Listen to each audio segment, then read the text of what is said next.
Hi, I'm Leah Marie, the Mind Health Coach, and I am here on the Dreamvisions radio show. We are, sorry, I have the whole thing of what I've got to be talking about. Dreamvision radio show, Dreamvision 7 Networks, YouTube live channel is where we're at. My show is the Mind Health Coach program, and I'm Leah Marie, and our topic today is really about stress management, which, as you can see, I'm a little bit stressed because I'm not used to doing this live broadcast on video. So it's kind of different for me, and I'm looking forward to gaining more listeners and helping people actually see some of the things that I talk about. And I've got an error on something right now, so okay. So I'm really excited about sharing with you physically and visually the way that some of these techniques to help you lower your stress can be done, physically to yourself.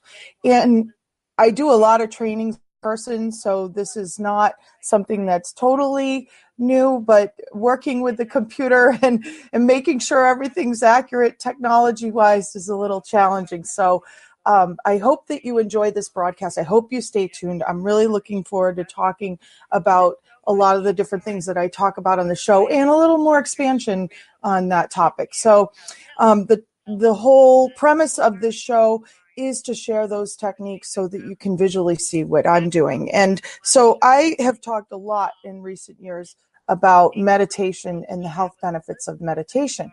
But I want to back up a moment because I want to talk about stress and how it affects our lives and how things are really, it's important how we manage that stress every moment. And it's important to realize that when you have stressful thinking, when you are experiencing the emotions that go along with that stress, you're doing damage to your body. You're actually physically damaging your organs, and you're putting in inflammation. Like there's inflammation that happens as a result of stressful thoughts. And it's a chain reaction from when you're having that stressful thought, your perception on that stressful thought in how it interacts with your body. Like your brain starts to send things out to your body to manage how you are perceiving the threat, or maybe it doesn't appear to be a threat to you. So it's kind of like you have to realize that when you're feeling chronic stress, when you're constantly building up everything, and they say that like 90% of the things that we think could happen don't actually happen. So it's important to realize that most of these things that you're building up this energy of fear around aren't actually going to occur. It's actually your mind is kind of building it up, and you're creating a scenario in your body which could actually result in more harm than good. And isn't that where you want to stay away from, especially if your hypervigilance is kind of in place? You want to actually prevent harm to yourself. So just that alone, knowing that your perception on your reality and how you perceive the events that go around you, and how you perceive what if, or how about if I did this, or this could happen to me, or this could happen to my family, or this could happen to my job.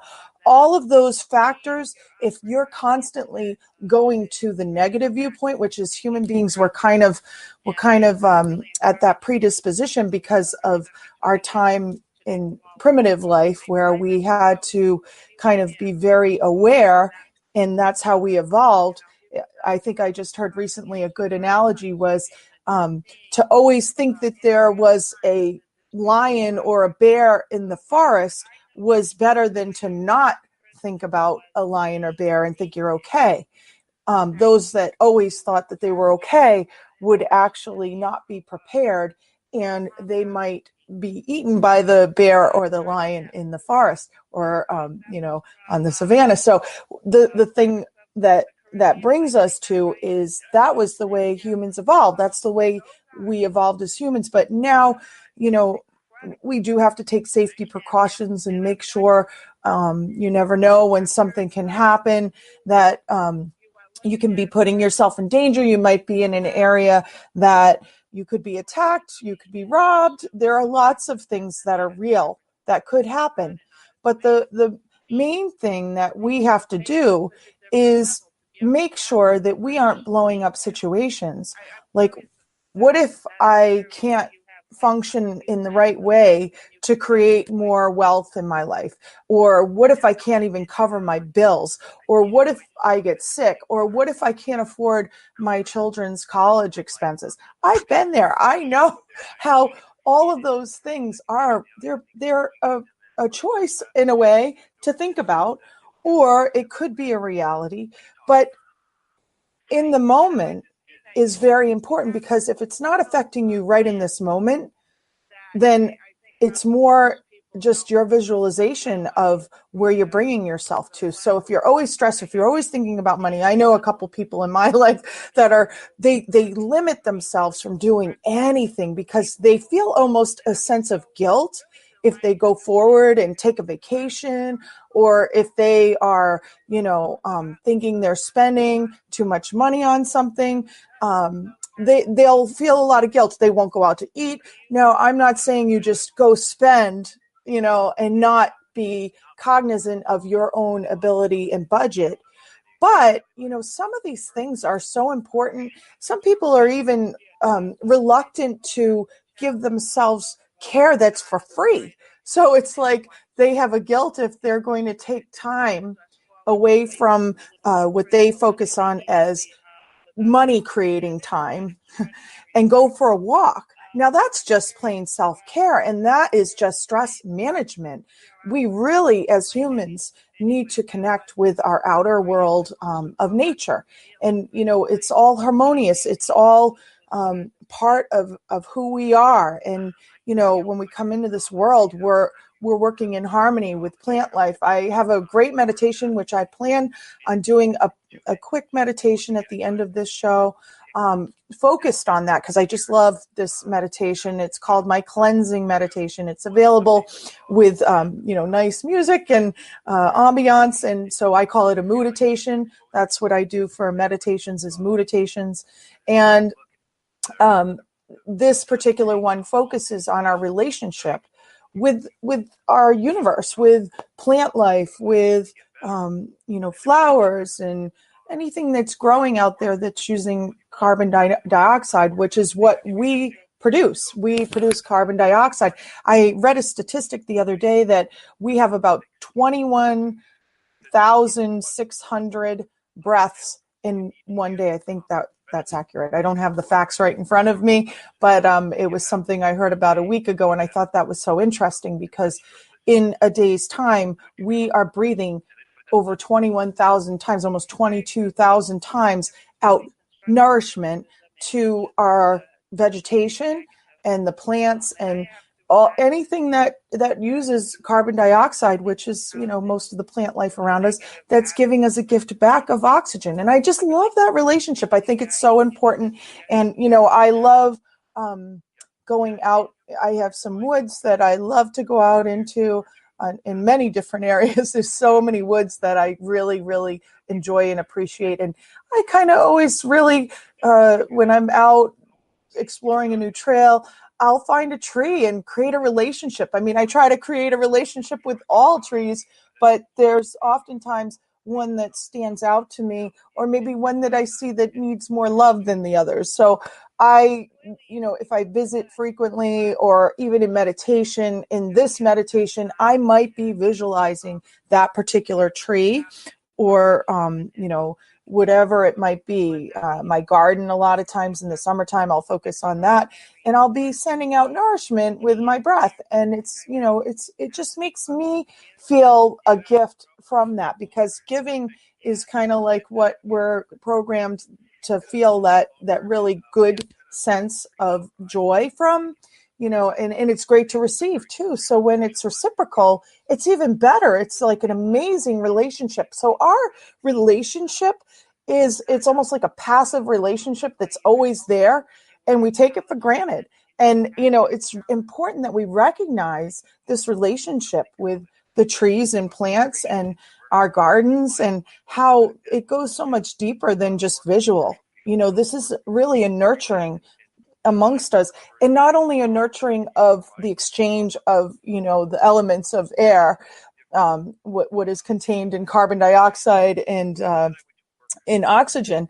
It's not only about that reciprocation, but also about that it sometimes provides shade for you, right? Or it just the experience of looking at a particular tree or plant or flower, it brings you joy. I know when it's summertime and I'm in New England, whenever I look, like I said, at my gardens or my flower gardens in my backyard in particular, every time I walk out my back door, I see my little Buddha statue, and I see beautiful roses and, you know, other colors, and just like I have such a sense of joy and fulfillment from just walking out my door every time and just seeing that as I go to my car. I say thank you every time, because I feel like it's such a blessing that I got to experience the visual effects, and I actually brought that into a space in my area that I have control over. um, and I added it to my world. I added it to my reality. So we became friends in that moment, you know, and it sounds a little crazy, but those are just wonderful experiences to me that, you know, we take for granted, and we're not always aware that there's so much going on. There's so much good energy in that it's, those are the things to recognize around you when you're feeling stressed, when you're feeling like, I can't, you know, make heads or tails of anything. I, you know, have all of these things coming at me and I don't know what to do. This is a moment that you can kind of go over to a plant in your house. Even I've worked with a lot of the elderly that aren't able to actually get out and do gardens or anything. And what I've worked with them on is, you know, when they kind of say, I give up. I don't even know why I'm here anymore. And I've heard that so many times that it's very sad to me. And I'm sure it would be to any of you if you saw the look on folks' faces, and, you know, they feel like they're a burden to the ones they love. So, you know, a lot of times I've said this numerous times on my shows. I've taken them a plant, you know, I've brought a plant, and I've said, look, you know, you feel like you have no purpose, but this little plant needs help. And so please, if you don't mind, I would really appreciate if you could nurture this plant. And it's like the joy, and they light up and they feel like they understand. And it's really a nice experience for them that brings them purpose. And it's so critical. You know, as I said, the elder care population is a lot of folks that I deal with, and I see a lot of people suffering from dementia, Alzheimer's. And, you know, what is one of the key ways to make that person still have positivity in their life and still have quality of life is to ensure that they are having emotions, because emotions last all the way through our amygdala, which is what regulates our emotions. That's a part of our brain that handles the emotions, is still functioning right to until the end of life with dementia, especially Alzheimer's. So it's still functioning, and it can still perceive. It can still perceive. The amygdala helps people still perceive your emotions. So they can look at you and see you look happy, you look sad. And that's really important when you're working with folks with dementia. It's really critical that you kind of gauge what your expressions are. You don't want to be looking sad, even though this is difficult for you to see your, you know, your loved one. If it's a relative having different stages in the disease process, you still want to maintain, when you're in front of them, positivity, smiling, you know, conveying that, because that's going to be the communication that's left for a lot of these folks. And with that being said, you know, it's important for us to realize too that if we're walking around in a glum state, if we're always perceiving like, why me, I'm a victim, I'm having difficulties, then you're really going to have a lot more stress in your life, and you're going to perceive everything that comes along as a problem. and you're going to start burying yourself into this hole that's going to capture